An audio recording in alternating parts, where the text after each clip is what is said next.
Welcome to the Entrepreneurial CEO Podcast, where we dive into the real stories behind building and scaling a business. Each episode, we sit down with CEOs, founders, and leaders to uncover hard-won lessons in leadership, systems, and team building. Listen in each week to learn directly from real business leaders who have been in your shoes, had success, made the mistakes, and all of the messiness that comes with building a business. If you're ready to learn from real-world leaders and gain insights you can apply today, you're in the right place. So let's get started. Welcome, everyone. Hey, Rick, how are you? Hey, how's it going? Good. Okay, folks, today we've got the pleasure of speaking with Rick Gutenmann, a senior consultant here at MAP Consulting. So really excited to have Rick here. Rick's diverse career over 35 years, spans a lot, academia, entrepreneurship, leadership roles in HVAC.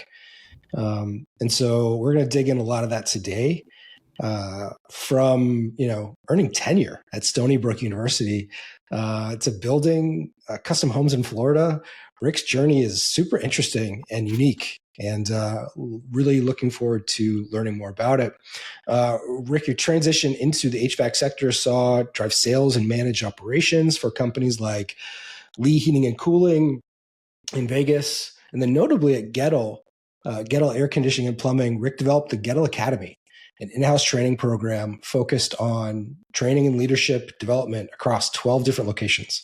Really excited to learn more about that. And then part of that was leading the company and being a contributing factor, earning MAP's Presidential Award 7 years in a row, which is amazing. So Rick, welcome, and thank you for your time. Yeah, thanks for having me. Yeah. Okay, so like I said, you've had a very interesting and unique career, spanning a lot of different things. And now you're coaching leaders. Now you're coaching leaders and business professionals here at MAP. Tell us about that. What's been like the turning point in your journey and what led to MAP? So you mentioned earlier, that I worked at university. I was a tenured employee there. And, big turning point for me was, giving up that security, right? For the desire to, open up a business and take on, more of a high risk, high reward situation. And so, big turning point there, as I said, giving up that security, and now moving into a situation where, I'm not compensated for showing up. I'm not compensated for, my time and my effort and my hard work. I'm compensated for the effectiveness of my business. And, I could be doing all of those things, as I said, working hard, putting in a lot of hours, but that may not translate into success. And so, for me, embracing that challenge, and not just for myself, but then eventually, for others that went to work for me, having that responsibility, huge turning point. And of course, I ended up, after having, doing construction for 10 years, I ended up going into the air conditioning business as an employee, but carrying that mindset. I remember thinking, boy, I really wish that others could have that experience to see like how the business actually works, right? And where does the money come from? Where does the money come from for your paycheck, right? Yeah. And it's from working on the right things, having a business that's, focused on the right products, the right services, selling them for the right price. The feedback you get is the revenue. It's really, so I totally agree. That's a super valuable skill to have that not enough people have, I think. It's really interesting. There was, I forget if it's Hoffman Brothers or there's a company in the HVAC space, and just seeing them post on LinkedIn, and he was talking about the educational programs and training programs they have for their employees. And one of them was like teaching people about the P&L, like how to read the P&L and how it impacts the company. So, all the decisions they make on a daily basis, how that's going to impact their role, the company, the profitability, everything, which I think is really great, right? Not everybody knows that stuff. Yeah, for sure. Okay. So before MAP, you mentioned you worked in HVAC, in a few different capacities, and some of those are really high growth companies. Is there something that stands out from working with some of those high growth HVAC companies that you learned that you wish more people understood? Yeah. So, one thing that I think people don't understand, when you're running a small business, it's hard, right? You're wearing a lot of hats, you're doing a lot of things. And, as the business grows and it scales, what you think is that it's going to be exactly what I'm doing right now, times five, right? So like if you're trying to 5X the business, like it's everything I'm doing now times five. The thing that I think people don't know is that it gets easier. Mm. And the reason it gets easier is because if you're able to scale, it means you're doing some things well. And as you grow and you bring on more people, the business gets more specialized. The individuals within the business, start specializing in different parts of the business. Whereas you might have been doing five things. Now you've got five people working on all five of those things. And that's what they're doing full time. That's occupying all of their attention and energy. Yeah. And so when you get to that point, it just gets easier. So it's kind of, the opposite of what you think it is. As somebody who's been part of super small teams and starting from scratch, and then also part of scale teams, I couldn't agree more.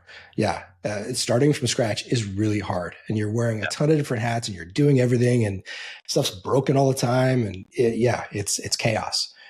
So working within those larger teams, couldn't agree more. That's very true. And the challenge, it's not like there's no challenges. It's just that they change. You're dealing with different problems now. Those problems of scale and dealing with people and the complex organizations and management and all those different things. Yeah, there's always a bottleneck somewhere. Yeah, well, and you're not having to make those decisions by yourself, right? Yes. So you talk about having other people, you're able to leverage their experiences, their expertise, not just in the area that they're responsible for, but also, in other parts of the business, just having some different perspectives. So that's where it gets fun. That's where the scaling is actually a lot of fun. Which is incredibly valuable. I mean, I think that's part of the value that MAP brings to our clients is that they have us to lean on for additional guidance. Where we were talking with a founder recently, like being a CEO and being a founder is lonely sometimes, right? Unless you have a co-founder and a partner, like it gets really lonely. You're making those decisions by yourself and they're big decisions. So MAP can help because you've got this person who's been through it before that can offer guidance, but if not, it's tough. All right. So, we always talk about scaling on the podcast and it's hard, right? And some companies get stuck at a certain point. Maybe they make a choice that they want a lifestyle business, but other people do get stuck. They hit a wall while others blow past it and really scale the business out like you guys did at Gettle. Do you think there's certain things that separate the companies and the founders that are able to achieve scale and those that get stuck? What do you see? So one is,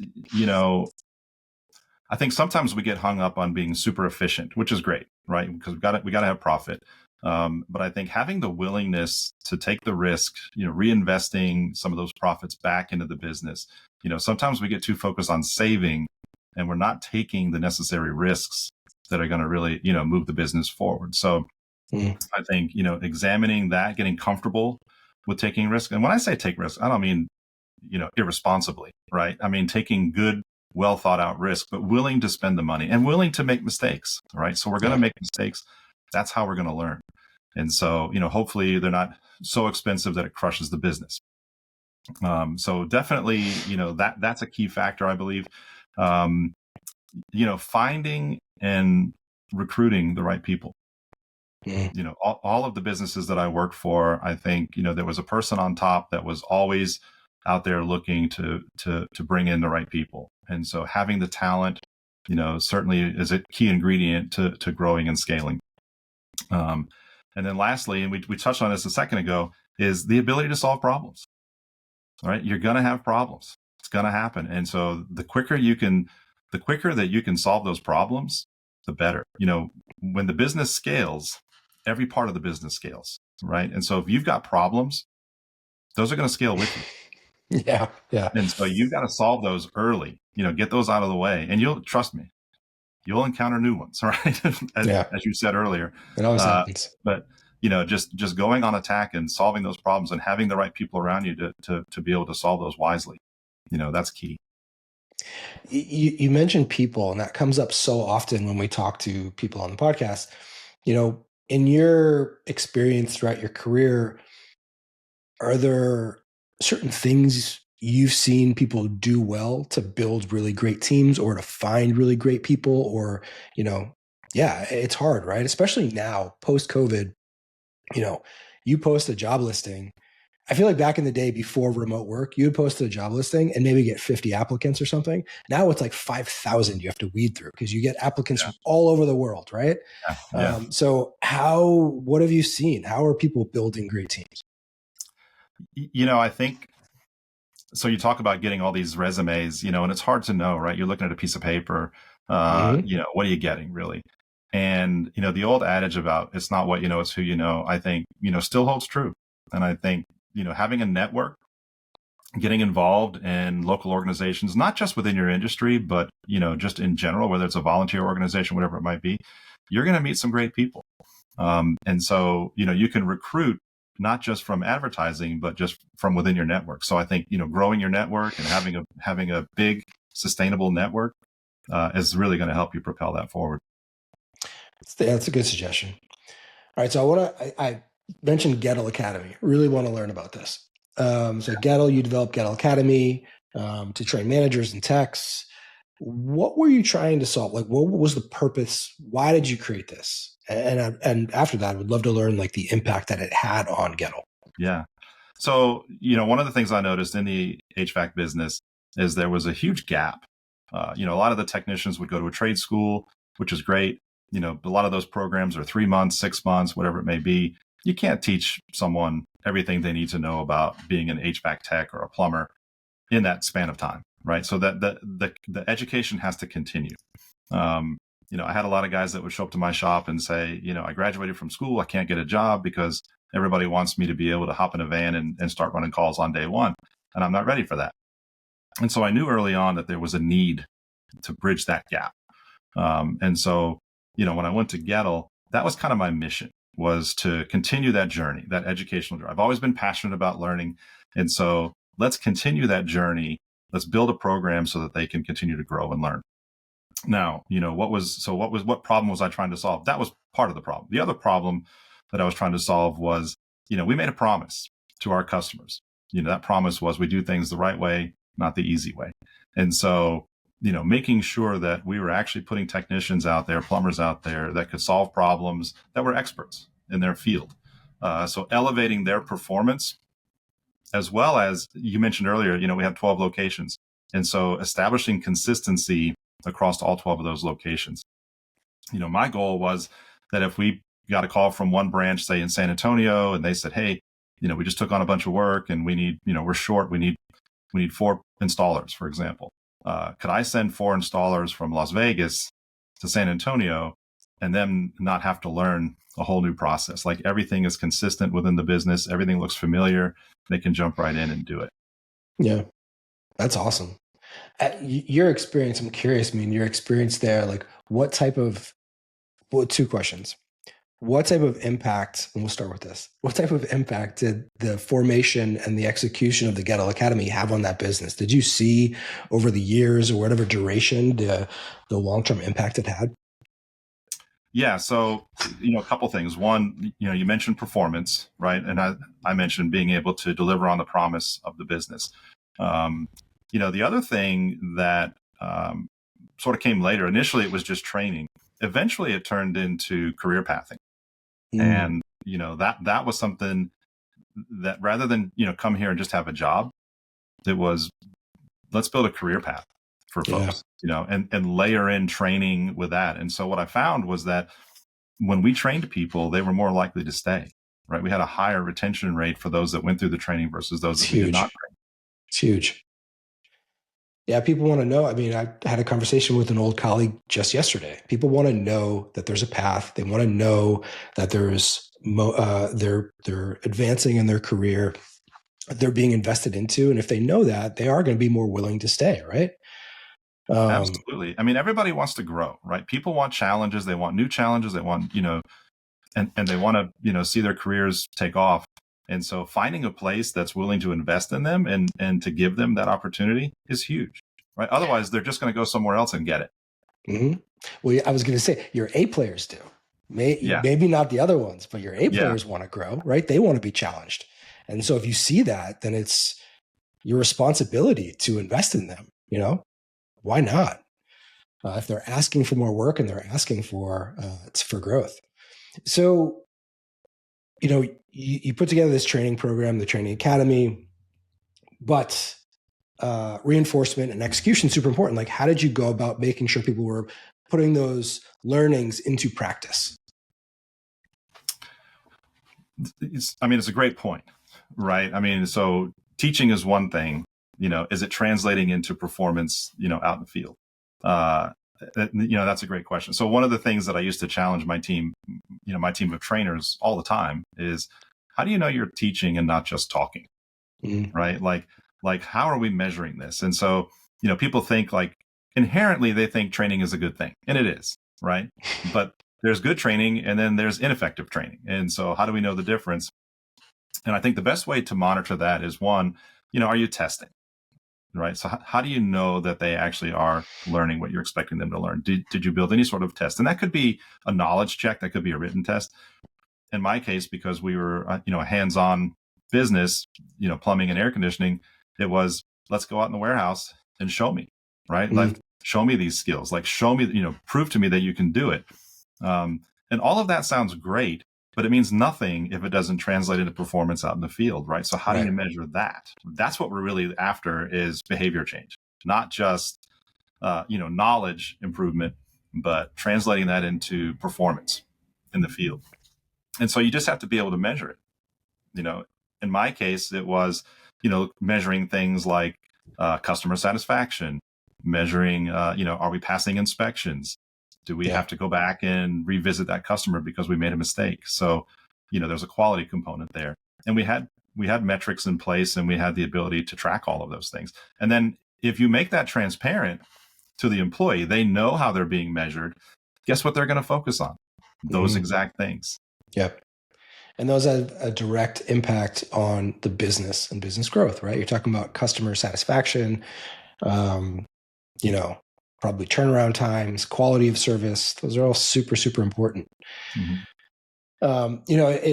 You've had a lot of experience in HVAC, and now working with HVAC companies, not exclusively, but some HVAC companies as a senior consultant at MAP. I'm sure your experience there is super valuable because you have the domain knowledge and context. When you work with these companies now, are there certain red flags you see when people are struggling with performance or execution or accountability?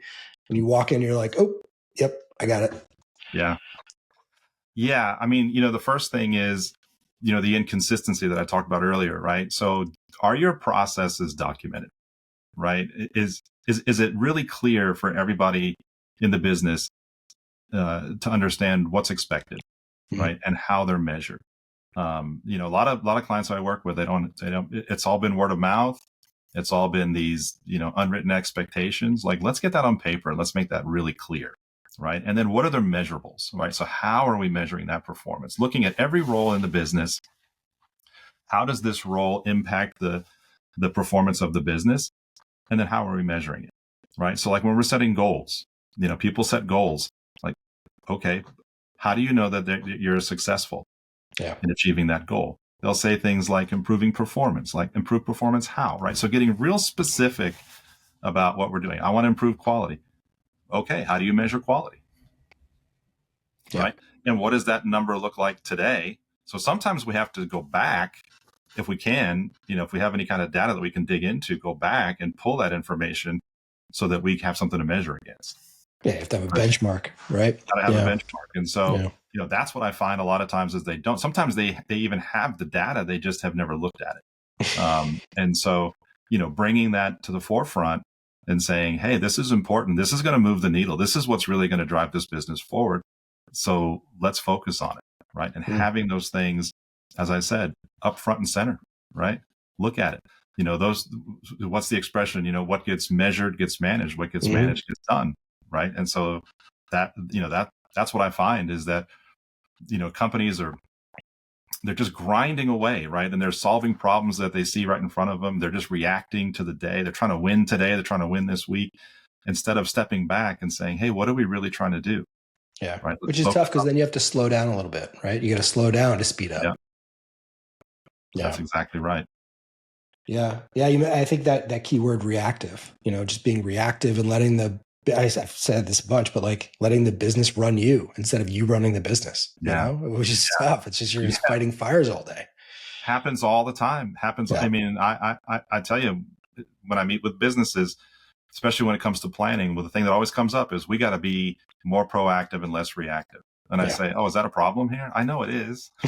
And so they go, we're always just, reacting instead of, like, as you said, taking the time, right, to step back and work on the business. Hey, there's a better way. Let's figure it out and let's start doing things differently. It's really interesting because I've got a good friend who's got a very successful business. They're doing great revenues, but similar, like they just, they're still in that firefighting mode. I think it happens a lot with entrepreneurs, right? They just sort of like, not lucky, but you get a little luck, the business scales, and you never put in the foundational pieces that allow it to be easier, right? If you do those things, the business becomes easier to manage and operate.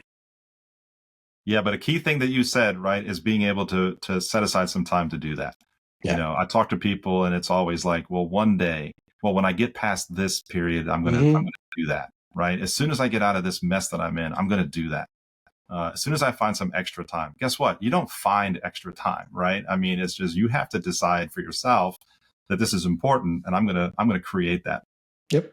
You make time for what's important. It's the same thing when people talk about exercise or anything, right? It's like, I don't have time for that. Sure you do, right? Yeah. You make time when it's important. And it's hard, especially if your business is busy and chaotic, right? To think about taking a day off to do planning or, I don't know, go to the workshop. Like, that is tough, but the long-term benefits are huge. The impact it has is huge. Let's talk about accountability, which a lot of people hate. And again, I know some incredibly successful people who still struggle with this. Like, they just don't want to hold people accountable. Mm-hmm. When you've been working with CEOs or operators, in your experience, what's the biggest issue that people have with accountability, and how do you think people can really do this well? I think, so the mistake that owners make, is you put somebody in charge of something and you think that the title automatically is going to return accountability, right? Like, hey, you're in charge of this department. And so you own it. A lot of times the person in charge of that department doesn't really know what that means. Doesn't really know what it means to be in charge, to be accountable, to take ownership. I'll give you an example. I was talking to a client just last month, and she said one of my department heads lost 2 key players and immediately announced, well, it looks like we're not going to meet our, financial target for the year. I mean, this is in February, right? You've got 10 and a half months left to solve that problem, right? And so this person, in my opinion, just didn't get it, right? Didn't understand, his role in the business and the impact that makes, and his ability to make changes and to, solve problems, and to just, having the resolve to make it happen. And that's really the key, right? Is you want people within the business to own it. It's like, you own a business inside a bigger business. That's really what it is, right? So when you're the department head, it's like if you're in charge of marketing, right? You own the marketing part. You have like a little marketing business inside that business. I had a training academy, right? It was like a little business inside a bigger business, right? Right. And so, helping people understand, number one, how what they're doing is impacting the overall business, but also, giving them the time and space to be able to make decisions and to run it. And I think, that's really the key. Yeah, I like that framing. You're basically, you're running a mini business, or you're the P&L owner for that specific division or department or function, and you have to operate that way. I think that's a good way to frame it. Yeah, I mean, as opposed to always looking for someone else to give you the answers, right? To help you make decisions. Not to say that you can't get help, right? But it's like, hey, ultimately, you got to make choices. You got to, you have to get creative. You have to solve problems. That's why we have you on the team. It's ownership, right? It's ownership. Ownership doesn't mean that you have to have all the answers. You can pull people in to help you, but ultimately you have to be the one that owns it and drives it and is held accountable. That's right. Yeah, I always tell teams that I'm working with, this business is going to go where you take it. Right? It's the people in this room that are going to determine whether this business succeeds or fails. Your actions, your decisions, right? Your accountability is what's going to determine whether this business succeeds or fails. Yeah. That's why it goes back, like we talked about earlier, finding great people is building a world-class team of A players is so important, right? Because you're right. If you don't have a great team, your growth will be stunted. You're just going to create more problems and not have people that step up. So speaking of that, people always say that they want to hire from within and develop people. But when some need arises, they often look externally, right? It happens all the time. Instead of developing people into those new roles or higher management roles, like, what do you think is the difference with companies that actually gets behind and develops people into leaders or managers, and those that just, can't figure it out and go outside for these new roles? The thinking is really small when it comes to that. When people can't figure out how to make it happen internally, and now don't get me wrong. I mean, there comes a time and place where you say, hey, we need an HR person, and we don't have anybody here that has that skill set, right? So you got to go outside the organization to bring that person in. But what a lot of it is we always are looking for the plug and play. Who can I hire? Who can I bring into this business that I can just plug right in and they immediately work? Obviously, there's a lot of risk that comes with that, right? We don't know that the person that we're hiring is gonna work out, and so we always make mistakes in that area. Whereas we may have somebody internally that we know that they're a core value fit. We know that they're hard worker, they're smart. They just don't have the training. And the key is, and this is where I said we think small, is that we're not willing to invest in the time to train and develop the people that we already have, right? So we've already gone through all the hard work of getting them on the team, getting them trained up. As I said, they're a core value fit, but then let's challenge them, right? Let's challenge them and give them an opportunity to grow, to learn and develop. But that requires some extra effort that a lot of people aren't willing to put forth. Yeah. Time and effort, really, and taking the time to train. And I always encourage people to don't take the short-term view, take the long-term view, right? So I get it. Right now, taking time and spending money on training and developing your people was going to slow you down. Yeah. And if you're looking at it over a 2-week span, that may not be the best use of your time and effort. But let's look at the 52-week span. Let's look at the 5-year span, the 10-year span, right? That investment is going to pay huge dividends. We just have to commit ourselves to be able to do it. And we get businesses patience all the time. Yeah, we get businesses all the time, right? They're sending people to our workshops, right? That's an investment. We're taking them out of the office and we're putting them in a workshop so that they can learn and get better, right? And so we're going to take a step back for those 2 or 3 days, but then we're going to take a huge step forward. Right.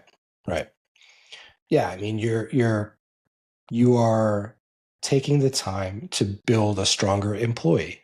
And you mentioned it earlier. I think that the alternative way to look at it is, okay, well, if you don't do this, like you took all the time and investment to bring this person onto your team and train them.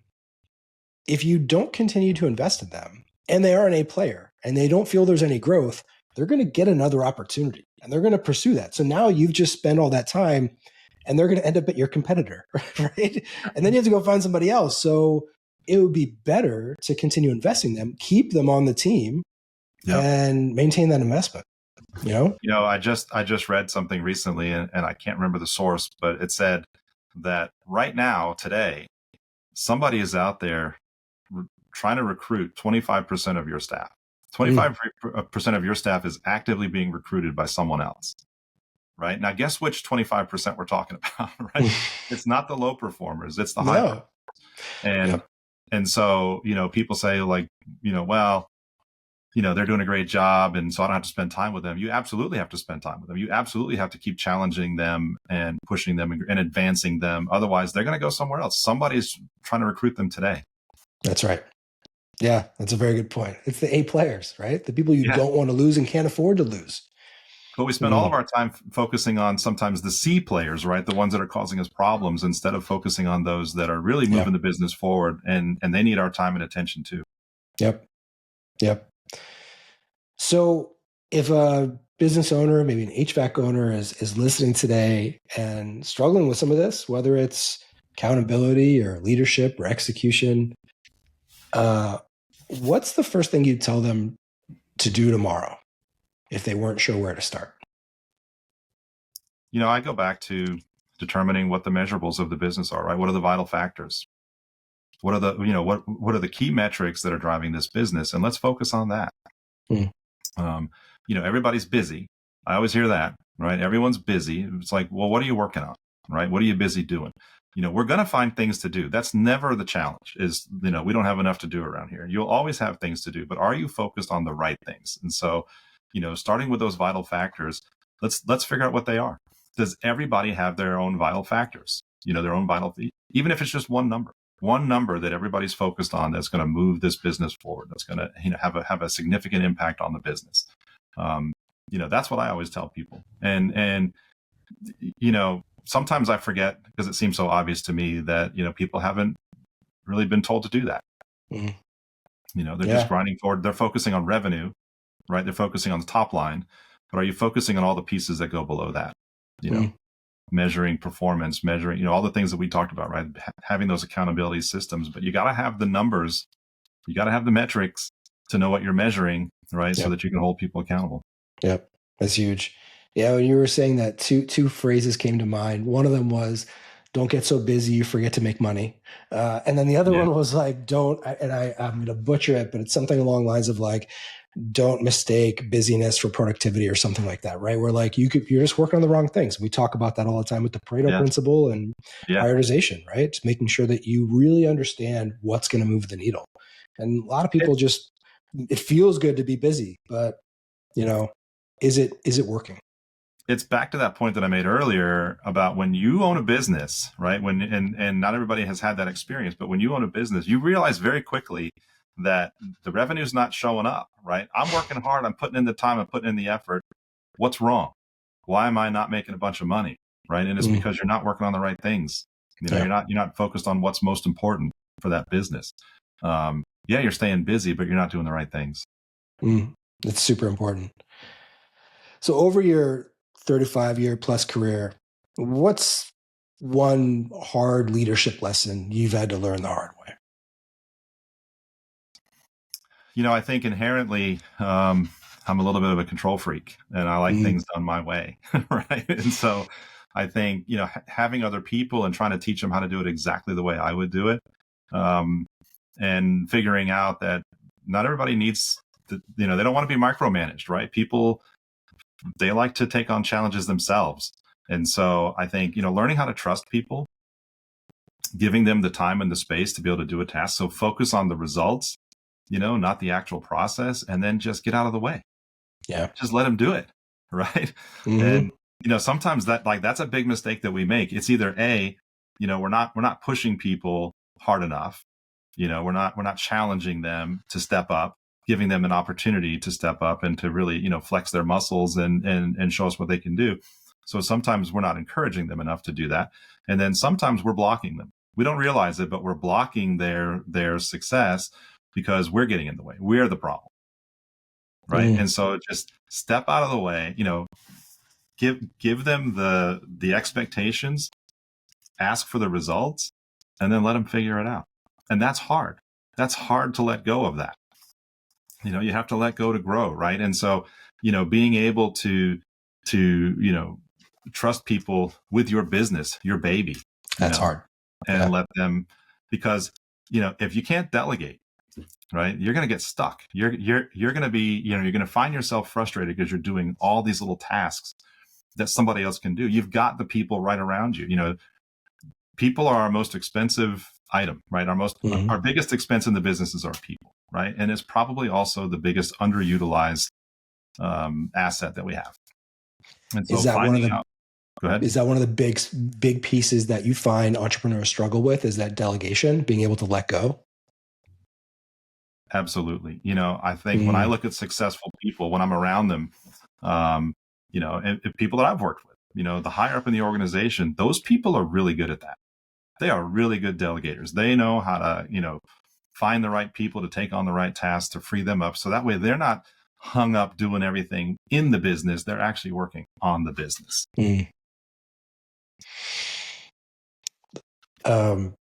That's super. I would imagine it's hard to make that jump because as an entrepreneur, especially, if you're a solo founder, you have to do it all yourself, right? And then you have to learn how to let go, but also maintain enough so that you are able to manage performance, right? And that's a challenging. It's a new skill to learn.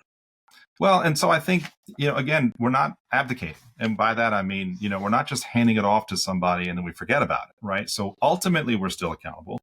We have to stay involved, right? But it's so much easier to manage somebody else who's doing it than to actually have to do it yourself, right? You can manage 10 people, now you just 10x your own productivity, right? Yeah. Because they're putting all of their time and effort into the things that they're doing. And so, as I said, being able to just, give them the task, so it starts with hiring the right people, obviously, as you said, and then creating the time and the space for them to be able to develop and grow and challenge them. And so these things that are on your plate that are bogging you down, give them away.